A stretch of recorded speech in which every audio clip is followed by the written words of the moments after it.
guys. Nah, jadi nanti acara itu kita kemas jadi kegiatan selama 2 hari. Nah, soal tempatnya nanti teman-teman yang sini cari di mana tempatnya. Pokoknya konsep acaranya itu ada acara musiknya, ada acara kegiatan literasi, ada acara untuk bazar. Bazarnya nanti kita buka pendaftaran. Tapi pendaftarannya kita batasi bahwa pendaftaran itu maksimal usianya 27 tahun atau 30 tahun ke bawah supaya kita mengakomodir anak-anak muda.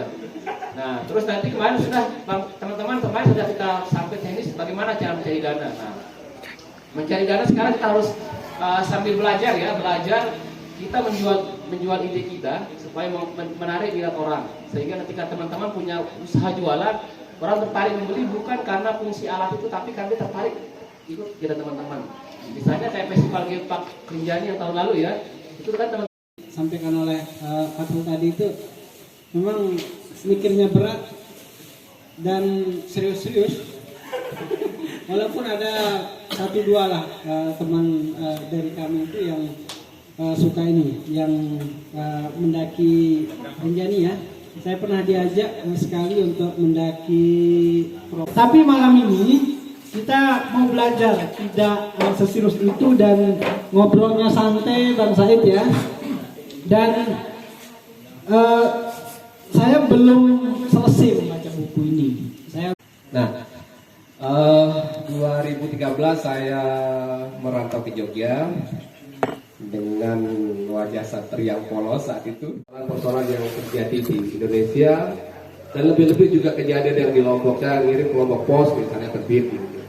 Tapi nggak tahu kok di mana Lombok Pos. Ya, oke. Lalu buku ini saya di atas inisiasi ada ini harus saya sebut ya ini kawan Ramdhani. Saya tidak pernah berniat menjadikan ini buku, tapi Dhani melihat beberapa tulisan saya yang berserakan di mana-mana, dia ngasih ide, Kak, bagaimana kalau itu dijadikan buku katanya. Besok saya lihat dan saya coba cek beberapa tulisan yang tersebar di mana-mana. Nah, lalu saya coba satukan, susun, saya serahkan ke dia ngedit, dia layout segala macam sampai proses penerbitan itu ditangani Dhani. Sebetulnya bicara soal banyak hal ya, keislaman, kebangsaan, demokrasi, bahkan soal sosial budaya. Salah satu yang saya tulis juga di sini adalah soal Rinjani. Meskipun saya belum naik Rinjani, tapi saya melihat Rinjani dari perspektif sosial budaya dan religius. Bagaimana kita memposisikan Rinjani itu sebagai satu pusat kosmologis. Hampir ya, semua tokoh lokal kita, baik itu yang tokoh adat, budayawan, tokoh agama itu selalu punya, Rinjani itu selalu punya makna spesial bagi orang-orang tua kita. Tidak peduli dia budayawan yang mohon maaf dari religiusitas yang kurang, atau sebaliknya yang agamawan yang sisi kebudayaannya kurang, tapi Rinjani itu selalu spesial di masing-masing dua kelompok ini. Nah, saya menulis itu saat dulu heboh Rinjani Syariah, isu Rinjani Syariah. Karena saya di Jogja itu, tapi saya lihat orang-orang Lombok ramai gara-gara berita Kompas kalau tidak salah. Lalu saya menulis itu. Jakarta Post ya, di Jakarta Post kalau tidak salah. Nah, nanti ini kemana-mana obrolan kita. Titik Batu ini kan dekat dengan Raden Sujono ya. Nah, itu arsipnya itu banyak tuh bersumber di bahasa Belanda. Dan nanti kita ke sana lah, itu bagian dari percikan-percikan. Kebudayaan kita itu tumbuh di Lombok ini bukan dari para wisata seperti hari ini, tapi di pantai, di pesisir. Nah, pesisir kan? Ya, ini yang orang pesisir dulu yang lebih dulu tercerahkan ketimbang kita di gunung kalau di masa lalu. Karena proses transfer kebudayaan melalui jalur maritim. Bahasa orang sekarang the road of spice atau jalur rempah gitu. Nah, misalnya kalau di Lombok itu ada 3 pintu masuk. Labuan Cari KRU, Labuan Haji Lombok Timur, terakhir setelah tahun 50-an itu Ampenan.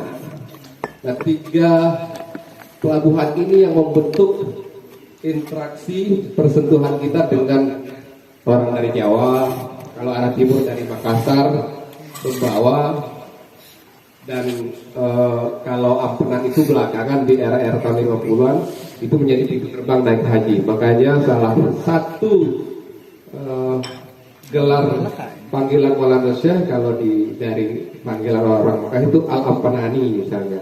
Beliau adalah orang Ampenan karena berangkatnya dulu naik haji dari Ampenan. Orang taunya Labuan, Lomboknya belakangan gitu loh. Karena kota bandarnya lebih terkenal ketimbang daerahnya di masa lalu.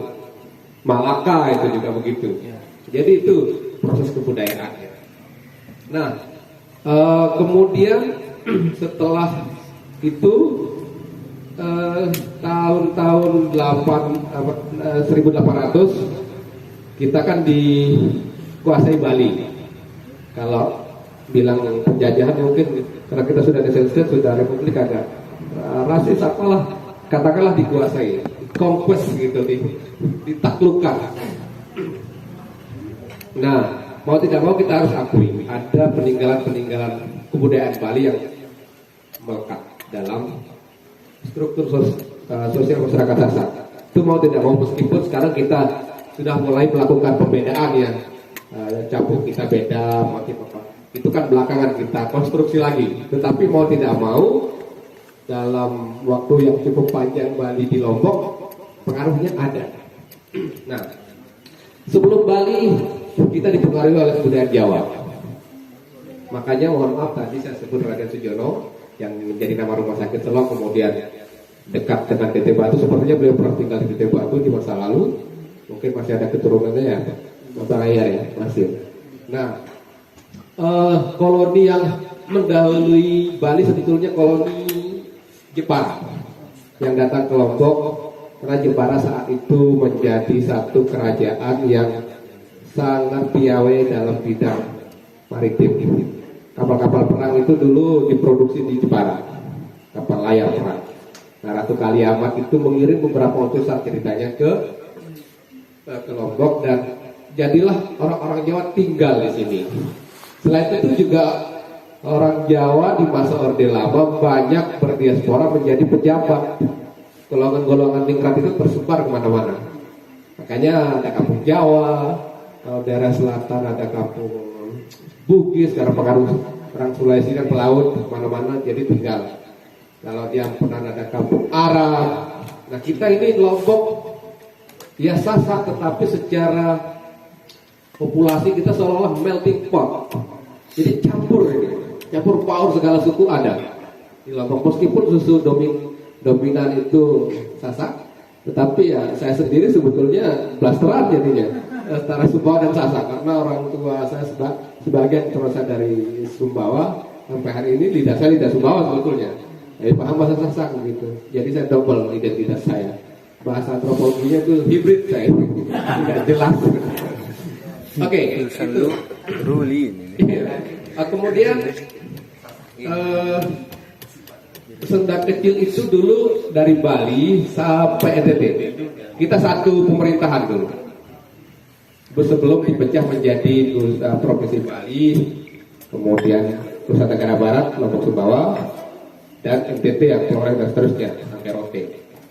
Nah, dulu itu kita dipimpin satu gubernur sebelum kemerdekaan.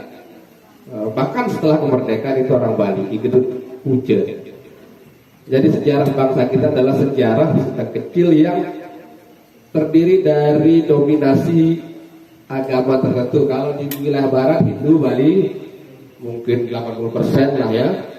Di wilayah Lombok Sumbawa NTB Islam, di wilayah NTT Kristen. Ini kan potret kebinekaan Indonesia sebenarnya Senda kecil. Tapi Sunda kecil itu jarang diulas secara mainstream di dalam sejarah kita. Nah, maka kita ini sebetulnya harus memperbanyak cerita-cerita atau narasi tentang Sunda kecil. Itu sih motif buku ini saya tulis itu untuk supaya di pelajaran sejarah kan kita hanya kenal perjuangan di Jawa ya. Mostly, sebagian besar itu kita baca Jawa atau Sumatera. Sejarah lokal kita di kurikulum nasional hampir tidak ada. Belakangan saya baru tahu ada perang Peraya, ada perang Gandor di dekat Labuan Haji, ada perang Cakranagara. Itu tidak dari kurikulum nasional, tapi dari tulisan Panderkran. Di SD, dari MI, SD, kuliah, kita nggak pernah tahu apa kejadian di Lombok. Kita baru tahu setelah kita baca karya orang luar. Nah, ke depan mungkin kita perlu memperbanyak narasi tentang kedirian kita, cerita-cerita kita. Oke, itu secara singkatnya. Lalu yang saya tulis juga di buku ini soal kita punya tokoh-tokoh besar. Kalau kita bicara ulama, orang Sumba itu gurunya orang Jawa, ulama-ulama yang besar. Ada namanya Syekh Abdul Ghani Al-Bimawi, itu gurunya Syekh Nawawi Banten yang diagung-agungkan orang Jawa. Itu kalau kita baca di riset Michael Lavan namanya, The Making of Indonesian Islam. Jadi sebetulnya kita lebih tua tradisi religiusitas ketimbang Jawa. Kalau kita baca sejarah ya. Tapi hari ini kan kita bergeser nih, Jawa lebih besar nih. Tapi kalau kita runut sana ke ilmuwan, Nawawi Banten itu paling besar di Jawa. Tapi berguru ke orang Sumbawa yang di Bima. Nah ini kita kehilangan momentum itu sekarang. Nah syukur-syukur hari ini kita punya satu delegasi Maulana Syekh misalnya yang jadi pahlawan nasional. Itu kita syukur sekali. Terlepas dari segala ya kontroversi kecil-kecilan itu biasa lah. Nah itu kalau kita bicara ulama ada Zainuddin Sumbawi. Nah kalau tokoh kita yang memang Lombok itu Tuan Guru Umar Kelayu yang Labuan Haji. Itu muridnya sampai ke Asia Tenggara, sampai Thailand Selatan, kemudian Malaysia, bahkan sampai daerah-daerah Filipina. Kalau kita baca sejarahnya. Nah yang saya ingin sampaikan bahwa kita punya tradisi besar dalam memproduksi tokoh di masa lalu. Bahkan sampai hari ini kita punya tokoh-tokoh yang layak kita apresiasi, yang layak kita hargai seperti tokoh-tokoh lain. Oke, itu yang dari segi ulama. Hal lain yang saya tulis dalam buku ini juga misalnya saya memotret fenomena politik belakangan. Kalau teman-teman kemarin di 2019 kita ini perang terbelah menjadi cebong dan kampret. Mau tidak mau kita harus berada di dua pihak itu kemarin. Kalau nggak cebong ya kampret. Nah, saya juga mau nulis soal itu, bagaimana keterbelahan kita itu didorong oleh satu politik identitas. Jadi kalau bahasa pesantren ya bahasa Zul, bahasa Zul. Ada minna, ada minhum, ada ini kami, ini mereka. Padahal demokrasi kan hajatan 5 tahunan. Tapi dendamnya bertahun-tahun kita ini. Jadi cebong kampret. Saya melihat ya, saya amati. Jadi orang dapat cuan hari ini modalnya sosmed. Kita dapat cuan modalnya pergi ke luar negeri atau berburu lah bahasa kasar, harus peras keringat, tenaga dan seterusnya. Hari ini budaya digital sudah menjadi satu kultur baru. Abang Ahyar sendiri sudah paham media sosial sebagai strategi kampanye dan seterusnya. Orang kerja di balik layar tapi duitnya ngalir, mempengaruhi orang di sosmed. Sekarang biasa disebut key opinion leader, orang yang sering level opini dan banyak follower yang mengiyakan. Atau kalau yang bahasa agak jeleknya, agak negatif itu buzzer. Atau kita tambah buzzer RP, buzzer rupiah. Ini dibayar tokoh-tokoh politik. Dan dia banyak profesi baru setelah dunia digital ini semakin bagus. Nah mungkin itu ya yang bisa saya sampaikan. Sebetulnya sih masih banyak, cuman sambil ngalir aja nanti bahwa saya ingin katakan bahwa Lombok punya sejarah, kita punya identitas, kita pernah punya tokoh, bahkan kita punya tokoh juga. Kemudian perubahan sosial dari tradisional ke digital membentuk satu kultur baru. Cara kita hidup, berinteraksi, cari duit itu berubah. Kalau bahasa penghayal cara kita gabrak sudah berubah hari ini. Jadi begitu. Nah, kemudian yang kedua tentang bagaimana menyikapi sejarah Sasak misalnya. Kita di mana kita kan kami di sini kan rata-rata sambil sekolah sejak SMA sampai itu menjadi gaib guide, menjelaskan ke bule, dan kita kebanyakan ngawurnya. Ketika mereka membaca di luar tentang kelaparan dan apa gitu, sebagian informasi kita kadang-kadang yang semau kita gitu. Karena apa yang kita temukan dari Sasak, cerita tentang dinasti Selaparang, sejarah ini itu dan sebagainya, bukti sejarahnya apa misalnya makam doang dan lain sebagainya dan lain sebagainya. Sehingga kemudian ada tafsir sejarah yang kita ketemu tokoh A beda, tokoh B beda, tokoh C beda. Sehingga sempat saya dengar salah satu budayawan almarhum bersalah mengatakan bahwa kita ini tidak punya budaya tulis yang kuat, yang ada budaya tutur, sehingga kemudian tafsir itu kayak mirip gini lah, kayak mirip hadis itu ada yang daif, benernya ada yang ini dan lain sebagainya, sehingga simpang siur barang ini, sehingga kemudian pertanyaan dikit, sehingga kemudian pernah terjadi misalnya di kampung duduk di Batu Layar nih, Bapak itu juga yang memberitakan kan gitu, masyarakat terusir, kemudian tanahnya diklaim, digusur karena tanah tersebut diberikan oleh Raja Lombok tahun sekian gitu. Karena sejarah yang timpang dan tidak jelas benang merahnya ini, kemudian beratus tahun kemudian kita lah kemudian menjadi korban dari ketidaklurusan itu. Nah, harapan mungkin kira-kira yang pertama kalau dari situ bagaimana kita menyikapi itu, apalagi di era benar seperti kawan tadi yang menyampaikan produk tadi bahwa generasi sekarang ini saya melihat lebih instan gitu. Sederhananya kalau era bapak saya dulu misalnya kan, bapak saya sekolahnya tidak tinggi amat, tapi dia nulis pakai grid gitu. Tapi ketika kita bertanya tentang sejarah ini dia kok hafal sekali gitu. Beda dengan kita dan generasi hari ini yang diperkaya oleh Google sana sini misalnya gitu. Jadi ini apakah gejala apa gitu yang apakah katanya ini bagian dari perkembangan zaman yang kemudian perkembangan masyarakat yang menuju 4.0 atau 5.0 dan lain sebagainya gitu. Nah kemudian yang terakhir nih yang lokalan, Dr. Mumpung ada di sini kita sempat diskusi. Titik Batu ini kan sedang raminya nih di jagat sosial media gitu. Kita lagi mewakili Indonesia, wow. Jadi saya sendiri sebenarnya agak merasa wakil Indonesia serius juga. Artinya kita seolah-olah keramaian media ini kan hampir mirip dengan apa yang menjadi diskusi kita beberapa waktu lalu dengan Pak Supiandi ya.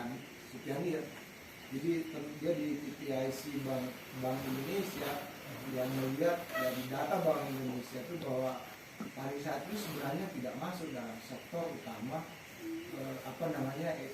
pilar utama ekonomi di NTB. Tapi keramaiannya luar biasa gitu kan. Artinya dampak yang harusnya ditimbulkan itu sebenarnya belum terjadi. Nah, kira-kira kami ini di utara ini apa sih yang mestinya teman-teman muda ini lakukan gitu untuk mempersiapkan diri, jangan sampai keramaiannya hanya di sosmed, rame didatangi pejabat dan lain sebagainya hanya tujuan yang benar-benar harusnya menjadi tujuan dari kompetisi apalah namanya itu dilupakan gitu. Nah kira-kira apa nih saran Pak Dokter untuk teman-teman muda ini yang saya kira sangat bersemangat gitu. Karena kita juga yang dari Titik Batu ditanyain nih, desa ente, teman-teman ngechat di desa ente ini, oh ya kita ikut bangga desa gue gitu loh. Tapi kita bingung juga sebenarnya gitu. Kita bingung kita mesti ngapain gitu. Apakah apa yang harus kita dorong? Kemudian yang terakhir terkait dengan UNBTU itu lagi, saya melihat ada kecenderungan misalnya teman-teman bersemangat mendorong UNBTU, tapi mendorong sosial medianya itu tidak tertib. Gitu. Semua ingin tiba-tiba, tapi apa sih yang mesti kita ini? Apa mesti menampilkan sawah doang gitu kan gitu? Atau apa? Tapi kita lupa dengan konteks sebenarnya dari itu misalnya, atau apa tujuan berkelanjutan.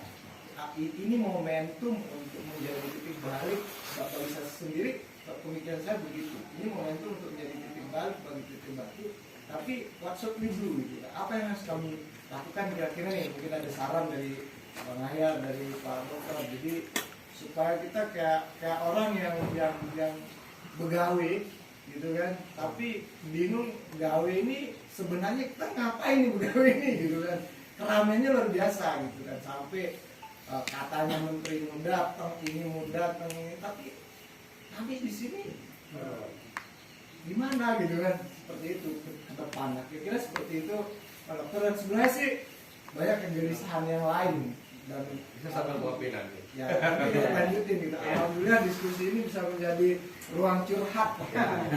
Ada yang menampung kegelisahan kita. Kira-kira seperti itu dulu ya. Thank you. Assalamualaikum warahmatullahi wabarakatuh. Waalaikumsalam. Bang Kawan, kita langsung ditanggapi. Pertanyaan dan curhatan terakhir itu nanti dijawab Fatul soal Dede Batu. Tapi tadi saya sempat terlintas di jalan sambil kita ke Tuak Manis. Di sini secara alam ya sudah dapat lah ya. Tapi tak satu terlintas di kepala saya tadi. Di sini tidak ada sanggar kesenian tradisional ya. Saya pikir aspek itu ini, saya awam, saya bukan orang pariwisata, saya bukan ahli di bidang traveling, tapi saya pikir salah satu penopang objek wisata itu keunikan budayanya.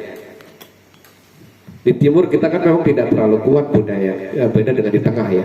Tapi bagaimana kita meng-create sekarang, menciptakan satu semangat wisata. Selanjutnya kita kembali ke Lombok. Ada dua hal tadi sebetulnya. Posisi Lombok itu dalam sejarah Nusantara seperti apa? Ya, memang negara Kertagama itu ditemukan di Lombok, disimpan di Pura Cakranegara itu setelah perang Belanda dan Mataram Karangasem Bali itu katanya ditemukan di sana. Nah, saya bukan sejarawan, tetapi saya pun juga sejarah. Kalau membaca riset antropolog, terutama Belanda, Lombok punya hubungan dengan Jawa cukup kuat di masa lalu. Bahkan konon yang nulis, kalau nggak salah Punala itu ya, yang nulis negara Kertagama itu pernah singgah ke Lombok. Ini kalau saya pinjam perspektif budayawan Mami Angga namanya, katanya guru nulis orang Lombok gitu, makanya jadi negara Kertagama. Itu perspektif budayawan ya, beda kalau kita pakai sejarawan nanti. Mami Angga itu orang Lombok Barat kalau tidak salah. Katanya orang Jawa itu belajar tradisi menulis ke Lombok. Jadi tidak benar kita hanya punya tradisi tutur. Meskipun belakangan kita tidak punya tradisi tulis kuat ya. Menurut Prof.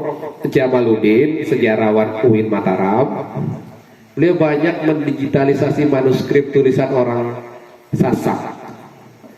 Saya menggunakan bahasa Melayu, bahasa Kawi, bahasa Jawa dengan campuran Bali, Jawa, Lombok. Nah, konon di daerah Selaparan, kalau kita ke Sembalun itu lurus ke sana adalah wilayah Ketangga yang di makam itu. Nah, di sebelah makam itu dulu katanya itu menurut Pak Jamal ini, Prof. Jamal, itu sumber peradaban orang Islam. Banyak karya-karya tulis yang kemudian lahir di situ. Meskipun secara artefak bangunannya belum kita ketemu sampai hari ini. Tapi imajinasi historis Pak Jamal, disitulah orang berkegiatan, intelektualitas itu tumbuh. Makanya banyak kitab-kitab yang ditaruh di atas oleh orang tua kita sekarang itu peninggalan, kata Prof. Jamal. Yang harus orang bebek baru turun kitab-kitab lama itu. Nah, artinya kita sudah punya budaya tulis kalau menurut Prof. Jamal. Tapi belakangan mungkin karena dikuasai Bali, kita miskin, terus perang-perangan, akhirnya orang nggak sempat nulis, akhirnya orang Sasak rajin bikin lagu, kadal nonga, lagu-lagu ratapan. Itu kondisi psikologis yang orang terjajah.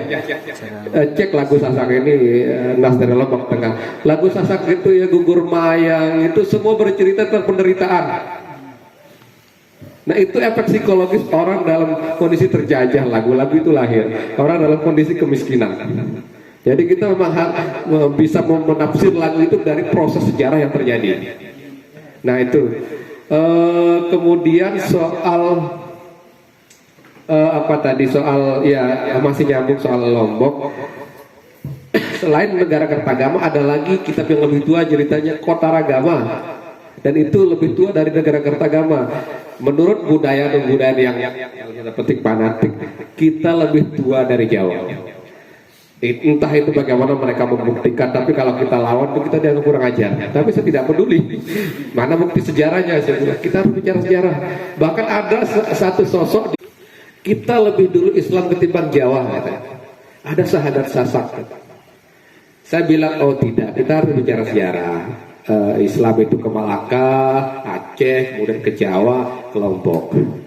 Yang disebut Sahadat Sasak bagi mereka keliru. Kalau mereka bilang Sasak sebelum Islam sudah monoteis, saya terima. Monoteis artinya ada sahadat meskipun dia tidak Islam tapi mengaku Tuhan yang esa, itu monoteis.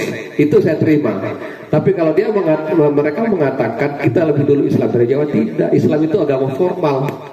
Kalau bicara monoteis itu orang nggak punya agama bisa monoteis karena dia spiritualis misalnya, dia mengaku Tuhan, dia nggak perlu ritual apa, dia monoteis bagi saya karena dia mengaku ada pencipta. Nah orang Sasak itu mencampur monoteis dan syahadat, itu beda. Soal tete batu tong yang paham, saya tidak paham ya. Terima kasih. Oke, mungkin Om mau ini menambahkan. Saya kalau tete batu juga nggak berani komentar ya. Tapi ya kalau soal sosial media lalu kemudian digital ya bolehlah dikit-dikit. Menyambung apa yang disampaikan oleh Nas lalu kemudian Bang Salman tadi, itu memang kalau saya melihat ya anak-anak muda kita di jagat sosial media ini sekarang memang dihadapkan pada apa istilahnya itu ya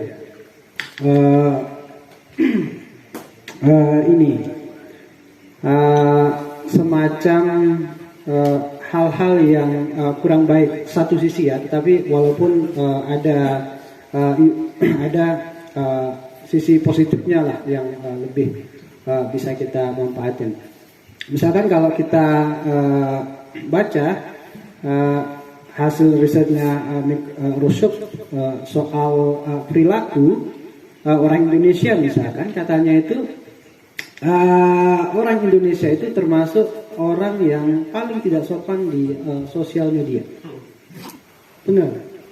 Lalu kemudian ya, terbukti kan dari kasus Pilpres misalkan, kita bisa melihat juga bagaimana anak-anak muda kita, ya bukan hanya anak muda tapi orang-orang yang dewasa, orang tua juga itu terjebak pada ini echo chamber atau saling terkotak-kotak antara pilihan, bukan hanya di soal Pilpres tetapi juga pada level yang di desa, lalu kemudian kabupaten sampai seterusnya itu juga berlaku saling kotak-mengkotakan itu. Lalu kemudian kedua juga ada istilahnya ini, anak-anak muda kita itu juga mengalami yang namanya kurang percaya diri untuk tampil unik apa adanya di sosial media. Anak-anak muda kita banyak kurang percaya diri kalau ia punya kemampuan yang berbeda dengan orang lain, itu mereka kurang percaya diri. Makanya jangan heran misalkan pengguna sosial media yang anak muda itu cenderung sebetulnya mereka tidak punya sikap untuk melakukan bully ke orang lain, tetapi karena mereka punya komunitas dan pada akhirnya itu juga berpengaruh ke dirinya. Kemudian kalau ini misalkan saya pernah membaca hasil risetnya dari UI, itu katanya 90% anak muda kita di Indonesia itu pernah menjadikan kanal sosial media itu sebagai tempat untuk menebar kebencian dan hate speech dan menyebar kabar bohong. itu juga terjadi. Nah, sebetulnya satu sisi kita punya banyak pilihan sebetulnya selain yang tadi itu. Tetapi memang tantangan kita ke depan itu adalah ya khususnya untuk kita anak-anak muda yang pelaku kreatif, orang-orang kreatif ini sebetulnya punya cara atau sikap yang berbeda. Misalkan Bang Said misalkan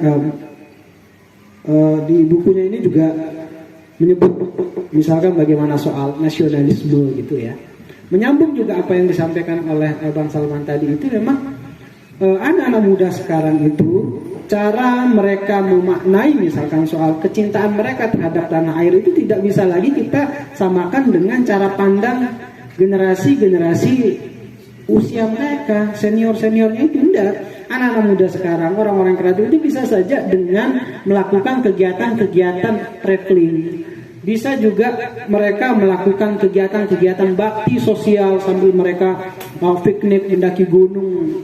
Mereka juga melakukan kegiatan-kegiatan literasi. Itu juga cara anak-anak muda kita saat ini untuk menunjukkan kecintaan pada negara dan bangsanya. Saya kira itu juga menjadi semacam pilihan yang berbeda ya. Dan itu juga harus mau tidak mau harus diakui. Nah, terakhir saya kira saya juga untuk kita yang teman-teman muda memang di era yang begitu penuh dengan informasi ini, saya kira kita membutuhkan komunitas yang sehat. Coba kita masih sangat rendah. Ibu-ibu mungkin hanya ngaji ya, belum ada sekolah formal. Nah, pendidikan formal itu mulai di politik etis Belanda. Itu pun sama kayak di Jawa, kalangan bangsawan Sasak yang bisa. Nah, tahun 1943 Maulana Syekh menggagas Nahdlatul Banat Diniyah Islamiyah. Itu sekolah perempuan modern pertama untuk cewek-cewek perempuan. Nah, betul, saya sepakat. Sejarah kita ini kalau bicara Hari Perempuan itu Jawa sentris. Di Sumatera, Rahma El Yunusiah itu lebih dulu dari Kartini. Orang-orang Padang, ustazah Padang itu betul sampai ke Mesir, Rahma El Yunusiah. Tapi dalam narasi mainstream sejarah nasional tersingkir oleh Kartini. Hanya karena Kartini punya surat penyurat dengan orang Belanda temannya itu. Habis gelap terbitlah terang itu. Tapi kalau bicara konsep pendidikan lebih awal, terutama soal perempuan, Padang lebih awal dari Jawa. Dan itu benar-benar bikin madrasah. Kartini tidak bikin apa-apa, hanya surat menyurat. Tapi gugatan dia terhadap budaya patriarki, kemudian hak-hak perempuan itu yang diglorifikasi. Dia sebagai tokoh pembaharu pemikiran perempuan.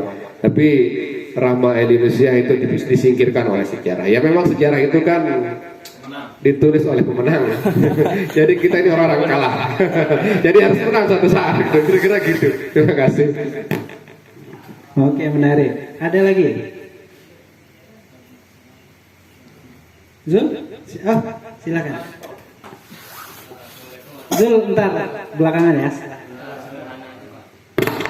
Tadi kan disinggung masalah ini syahadat Sasak. Berarti sebelum Islam itu benar ya agama di Sasak itu agama Buddha. Berarti kita mengalami ini ya Pak, privilegisasi Islam itu. Oke, ini makin malam makin berat ini. Oke, silakan. Semakin hidup ini diskusinya ini. Cek. Saya secara personal tidak tahu apa yang dimaksud syahadat Sasak oleh teman-teman Sasak. Tetapi mereka mengakui dalam diskusi kita sudah bertauhid bahkan sebelum Islam datang. Ada para Raden, Mami. Saya sebagai jajar karang menyimak dulu saat itu. Nah, kalau dalam sejarah-sejarah yang kita baca, itu Buddha itu katanya beda dengan Buddha. Saya juga tidak paham. Tapi Buddha kan sekarang masih bertahan di KLU ya. Lebih paham itu. Buddha itu katanya kepercayaan lokal. Kalau kita pinjam bahasa antropolog itu paganisme itu dianggap agama yang muncul dari tradisi nenek moyang. Kalau belakangan juga sering kita sebut dengan ya dinamisme, animisme dan semacamnya lah. Nah, bagi para orang yang merawat praha Sasak, katanya sebelum Islam kita sudah bertauhid.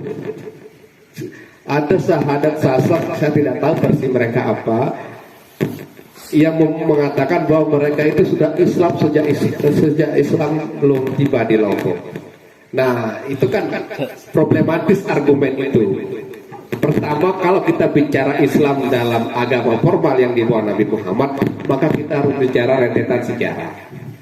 Tapi kalau teman-teman Sasak itu bicara Islam dalam makna tauhid semata, tanpa melibatkan ritual syariat yang datang di bawah Nabi Muhammad, boleh kita katakan Islam yang merujuk ke agama Ibrahim. Ya kan, tiga agama besar Yahudi, Kristen, Islam ini kan satu. Kalau kita urut ke atas kan tradisinya kayak Nabi Ibrahim. Nah, sekarang pertanyaan tadi, apakah kita mengalami pribumisasi? Ya, di Lombok di sebagian hal ya, tidak semua aspek ya.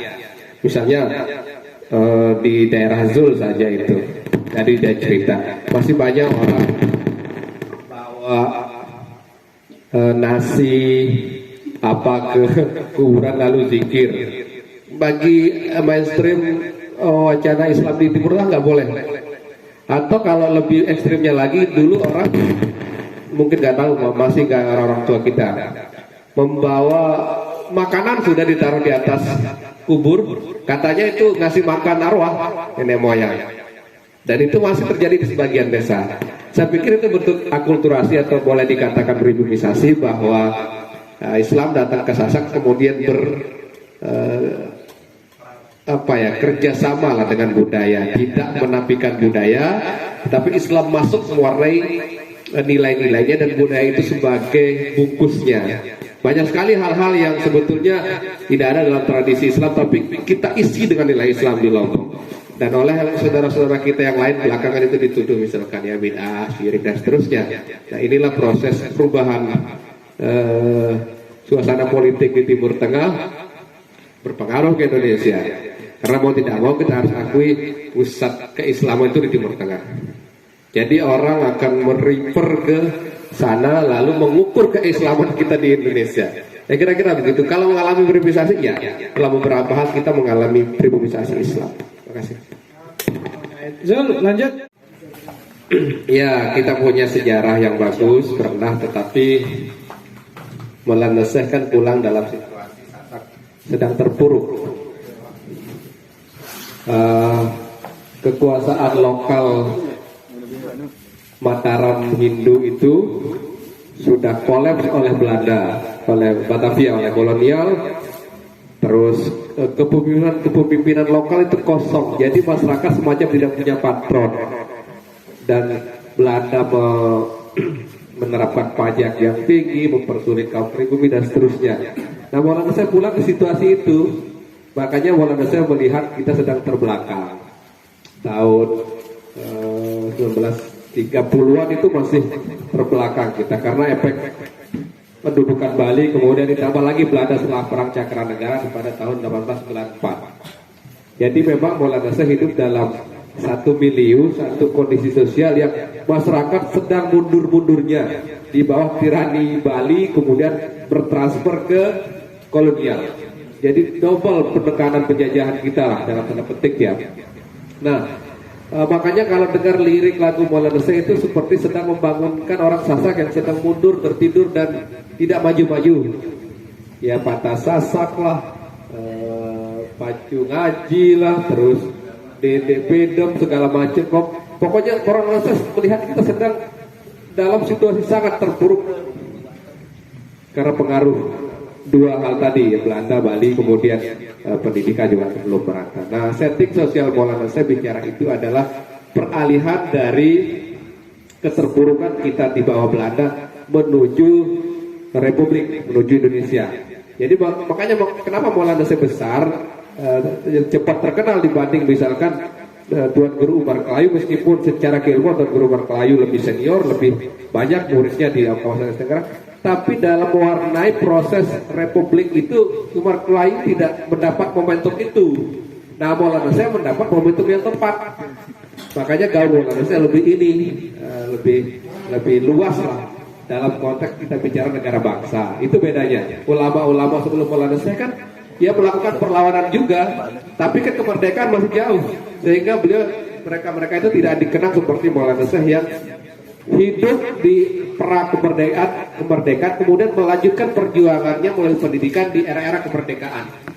Itulah kenapa Maulana Syekh menjadi penting, karena soal momentum. Karena menjadi orang besar itu tidak cukup. Kadang-kadang ilmu apapun butuh momentum. Oke, terima kasih. Ada lagi?